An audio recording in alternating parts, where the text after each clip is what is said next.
r/ProRevenge. Bridezilla Karen ends up looking like a pauper at her own wedding. I, F48, have known quote-unquote Pat, F48 too, for decades. And as far as I can remember, she was fixated on having 5 children and a picket fence dream kind of life, you know? I slowly cut ties with her in college because she was an opportunist and I didn't trust her. She's both manipulative and forceful. Her idea of cute rubs me the wrong way. Pat likes to walk like a penguin when she starts to elicit pity, and she usually does this when she wants to evoke the underdog narrative. I've never seen someone act so despicable and ridiculous at the same time. I moved on with my life and happily got rid of her for years, and Pat eventually found me on Facebook. I accepted her friend requests out of politeness. Pat has become the epitome of a permissive mother. Her 5 kids do as they please, and she never calls them out. She once tried to force a relationship between me and her daughters and made them call me auntie. Pat tried to drop them at my house once uninvited. Her phone calls were insistent, she tried to monopolize my time, and she began to show up at my job. I created some boundaries, so she tried to find loopholes. It was a nightmare. My husband and I hosted a party once for the community center, not the real name, for new members. The community center is actually a very informal initiative, and my husband and I mainly serve the homeless population. We prefer to help strangers instead of catering to potentially narcissistic acquaintances. You know what I mean? We don't mind lending a hand, but we have encountered truly dishonest choosing beggars. There are other services, like one of the members who helps women get their wedding and prom dresses for free. The community center location, quote-unquote headquarters, is actually a farm owned by an elderly couple. There's a barn, a venue, and a very nice green field with an artificial lake and some fowl. They charge for the use of their facilities for weddings, etc., but not for the community-oriented stuff. Pat had always been salty at her husband for demanding that she go back to work after baby number 3. In the meantime, he worked 3 jobs. She demanded he gets her pregnant to fulfill her dream of having 5 kids. He doesn't agree because, well, he was nearly already 45 and felt like he might never be able to retire. She got away with bringing new babies into this world anyway. Her fascination with being pregnant comes from all the attention she gets. She had at least 1 miscarriage in between each kid. So Pat latched onto our group. She never missed any of our activities, and I hated having her in my house, but it was an open invitation that included virtually everyone, and she was very active as an event organizer. I didn't like the way her kids behaved, though. We have a designated area for parties and entertainment, but her kids ended up inside my bedroom. We ended up having to keep watch of them and enjoyed 0 of our party. I called her days later to get my point across regarding their overall behavior, but she completely cut me off and began talking about herself and said her kids wanted to come to visit again and use our pool.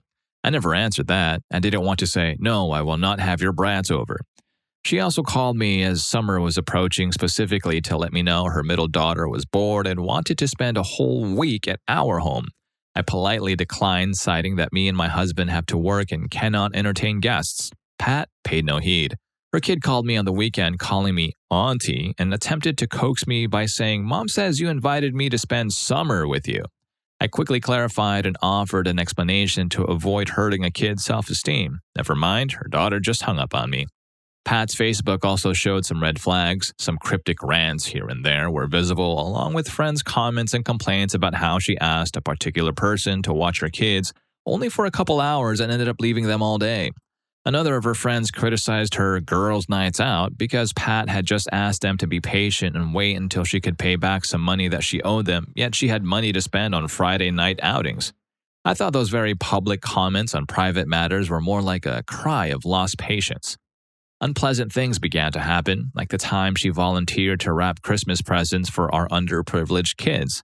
We all wanted to create a mix of less costly gifts with really nice ones. Surprisingly, some nice and eye-catching toys and games went missing but turned up under her Christmas tree, courtesy of her mother-in-law's FB posts.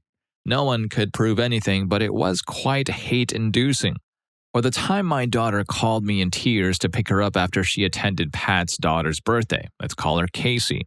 My daughter had been ignored all night because she didn't gift her the expensive gaming stuff Casey practically demanded. My daughter did ask, but I said no. We would buy her a very nice and thoughtful present according to her tastes, so when I went to pick her up, my daughter was sitting alone in the living room while Casey and her friends stayed outside.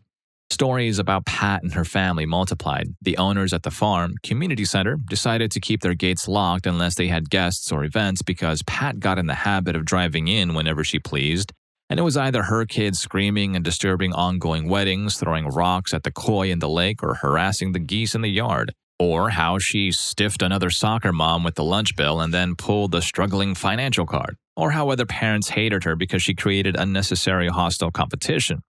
When my daughter turned 13, I allowed her to wear my grandma's ring. It's not an expensive piece of jewelry, but it is vintage and girls nowadays want to look boho. My granny gave it to me when I became a teenager, so I passed it on to my kid so she could wear it on her birth week. It was weird that she became quiet and distracted after that. She also didn't want to go to school, and my husband and I became suspicious. She never opened up, and my other kids had no clue. We went to her school, but her teachers assured us nothing had changed in her environment. My husband and I suspected she was being bullied, but our kid gave us no tools to support her. Now, my kid is very sunny and very compassionate. She's never had any problems with other kids. I called her best friend's mom. Natalie, my kid's BFF, told us what was going on. Casey, Pat's eldest, and my daughter had become quote-unquote close. I knew this and wasn't too thrilled about it. I found the age, Casey was 17, gap, not exactly inappropriate, but I'd rather see my daughter spend time with friends in the same age range. Casey is a very beautiful and gifted student. She's also very conceited. To make this story short, she asked my daughter if she could try on the ring and refused to give it back. She later claimed that she lost it but would look for it, so my daughter was distraught. My daughter kept asking for her ring, and as a result, Casey shunned her and spread the word that my kid was trying to steal her ring. Some kids at school took Casey's side, and so now Casey just wore my kid's jewelry to school as if nothing happened. If that doesn't qualify as taunting, man, I don't know what does. My guilt comes from not being able to get my daughter to open up and feel safe telling me the truth. I talked to her and she burst into tears. I was both pained as a mother and furious that some teenage witch was doing this under our noses. I went straight to Pat's car after school. I asked to talk as Casey was about to go in, so I grabbed Casey's hand and asked to see her jewelry. Casey froze and she tried to make a fist, so I became relentless. Casey yelled "Mom," and Pat struggled to get out of the car. I slid the ring off. Casey has tiny hands and wore the ring on her index finger. First, Pat yelled at me. After I confronted her with the engraving on the band, my grandma's maiden name, she argued it was loaned to her daughter by my kid. Then she said she bought it. I paid no heed. I did warn them that I knew Casey had become an abusive friend to my daughter. Pat called me to tell me off. She said she was trying to raise an assertive young woman and I had just messed with that by being overbearing. She never apologized for her thief of a child. Pat's husband, let's call him Hank, is what can be described as a doormat. Pat wore him down to a knob. He had no choice but to obey her to keep the peace.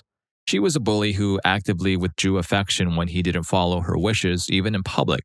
So she got kids number 4 and 5 after a relentless campaign that included leaving him for 2 months. Her pregnancies were a nuisance because she expected to be treated like the only lady who has ever been pregnant. She strolled around in a wheelchair almost immediately after getting pregnant, and she would get very sick on weekends, so her kids were often sent to friends and family so that she could rest. Pat systematically bullied Hank. She would leave town and take the kids with her. Poor Hank would look distraught, drinking on his porch or just looking really lonely. This is how she got off the hook and was able to leave her job. Hank had virtually no voice, so he struggled to keep the marriage together. Everyone liked them but hated her equally. Hank loved to talk to other people but seemed concerned that Pat would be upset. Over time, according to my husband, Hank began to show signs of depression and mental distress. Our friend, Lena, runs the wedding/promo dress initiative. Not complicated.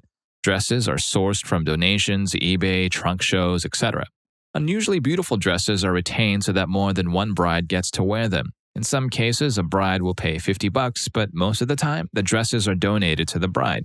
Now, Pat was involved in this too, and Lena kept her in because they never had any issues and her task was limited to just shipping the dresses out. Pat decided to renew her vows and her Bridezilla, Karenzilla attitude became the icing on the cake. For starters, she bullied another couple into giving up their wedding date at the farm because she needed her renewal to match her exact wedding day. They weren't impressed with her harassment, so they booked another venue. As a result, the farm owners were pissed because Pat was already costing them money after she had successfully negotiated a cut in their rate because she couldn't afford it but will repay by doing maintenance work around the venue. She never made good on her word, of course. Pat became attached to a particular dress that was already assigned to another bride. Lena made it clear that she would need to pay for her own dress, so Pat played it cool and shipped the wrong gown instead. She was adamant that it was the right dress despite all the notes on Leia's agenda. The other bride was truly gracious about it, and she was obviously disappointed but never made a scene. What bothered me most is that I picked that dress and bought it for $40 at a garage sale. Not my money, Leia's money. It was a vintage dress, ankle length, white with lots of lace and a huge bargain. Again, when confronted, Pat did a Casey and used the "this is mine" strategy. We felt so bad for the other bride that we did our best to get her something nice to wear. The other bride was a true fighter. She pulled out of welfare, earned her high school diploma, and was working to get on her feet by trying to earn a certificate as an acrylic nail technician. So her reward was to have some Karen steal her dress? Pat never admitted to messing up, but just by the fact that she claimed it was her dress, we knew. Lena never allowed her in her warehouse again. The last phone fight ended with Pat bringing up the other bride's past, like it mattered, and "this conversation is over, it's my dress and you're mistaken." That was weeks before the other bride's wedding. Pat went all out on her wedding decor. She spent way too much. She hired a caterer for some food, mainly mimosas and appetizers, but the wedding invitation included requests for specific dishes for her Sunday brunch wedding. Either she ran out of banquet money or was in complete moocher mode. I picture the penguin walking upon practically asking everyone to supply her wedding reception grub, and I cringe. Now, there is nothing wrong with potluck weddings. In fact, they can be a nice addition to a very cozy and family-oriented wedding reception. But don't you need to at least be close to your guests to ask for such a thing? Even I got an invitation, and I told everyone I wasn't going because I was very uncomfortable being told what to bring and was probably expected to give them a cash gift on top of that. Some of the older ladies in our group agreed. Some said they would not decline in advance because she's a bully and they don't want a confrontation. Lena called me the night before Pat's re-wedding. Lena was there to close the Saturday night bingo, and Pat was awfully friendly, but that's what she does whenever she thinks things are going her way. Lena picked into the garment bag and saw the same exact dress while Pat was caught up supervising the wedding decoration. The thing with Karens is that they expect everyone to suck it up or make their dreams come true, or they simply underestimate everyone and think we're all fools. Now, Lena is a very straightforward person with a "so sue me" attitude. She told me she would just ruin the dress. After all, it was hers, so she could do whatever she wanted. If Pat wanted to take legal action and should things get ugly, she needed to prove ownership. However, the dress was the same, the marks inside the hem and the tags were the same too. Even the tag numbers that were punched to identify each dress for logistics purposes matched. Pat had the dress altered with some extra beading and dyed to keep a deep cream color. But it was obviously the same garment. Lena and I snuck in before the venue was closed for the night. All brides are allowed to stay in a small bedroom for a small charge so that they don't need to drive in on their wedding day. Honestly, the makeshift chapel was gorgeous. I don't know how she paid for it, but it was full of flowers and presumptuous details. I naively brought in some ink to spill on the dress, but Lena said she wanted something more awful, like a nasty surprise. Ink would be too obvious, and if she saw it ahead, she may be able to snag another gown from somewhere. No, the ideal thing was to have her trust the dress was fine. So Lena locked herself in the bathroom stall and completely cut out the back panel. She patiently put it back on its hanger and zipped the bag, and we left through the emergency door with the back of the dress stuffed inside Lena's purse. I completely hate people who target and steal from anyone they, Pat and her kid, calculate to be in a weaker position. The wedding was scheduled for 9 a.m. Pat called me at 7 a.m., but I ignored her calls. I picked up by 8 a.m., both curious and wondering if she suspected anything. Pat was frantic. She was crying that her dress was missing by half. I purposely made her explain, being annoyingly dense and continually interrupting as she does and stalling the conversation. She asked me if I could lend her my wedding dress. I said no, sorry. She then asked me if I would help her get a dress. I was satisfied to remind her that the town's bridal shops were closed on Sunday and the others that would open were almost an hour away. The farm is already almost 1 hour away from our town. If Pat could get a shop to rent a dress, she would need to try the dress on and get it steamed. Even if the dress were ready to wear, it would easily take more than 2 hours round trip. She tried to ask me to go pick a dress, would pay for this. Even if a shop were open and brought her a dress, it would add to the cost. Also, these shops open at 10 or 9:30 at the earliest. By the time they got to her, it would be time to wrap up the wedding because she needed to clear the venue by 12 p.m. for the next event. She broke down and mumbled some stupid stuff I didn't understand, so Pat hung up on me and called Lena instead. She asked Lena to bring her anything she had available. Lena and I ended up delivering the most outdated, moss-smelling, oversized dress. Pat's disappointment was a mix between anger and emotional. She also tried to wear her knee-length silk bridal slip as a wedding dress, but it was too obvious and it looked really cheap. She tried to get her daughter to give her her own dress to wear with an open-back zipper due to fitting issues, but Casey refused, asking if she was supposed to attend the wedding naked. She got a point, plus Casey is petite. The dress needed a petticoat to plump up the skirt, which wasn't available, so it dragged all over the floor and Pat had to keep pulling it up. Pat walked down the aisle with one hand on her bouquet and another one grabbing her dress. The dress looked limp and weird with the arrangements of pins they didn't show, which caused the sleeves and neckline to pucker into messy rims. She spent the ceremony looking uncomfortable and out of place. Very few people attended, but that was not part of any revenge. That was just how people reacted to her entitled attitude. The dress looked awful. The reception portion of the wedding had all this princely decoration, a very nice cake, and a Bridezilla with a dress from hell. I didn't stay, but I was told she was so disappointed she spent her wedding sulking. There was no dance, no actual speech. She had to change into a shirt and leggings because the dress was just too uncomfortable. Everyone talked about how Pat put on her flip-flops and walked around aimlessly until she ordered the ushers to start folding up the chairs within 1 hour of the reception.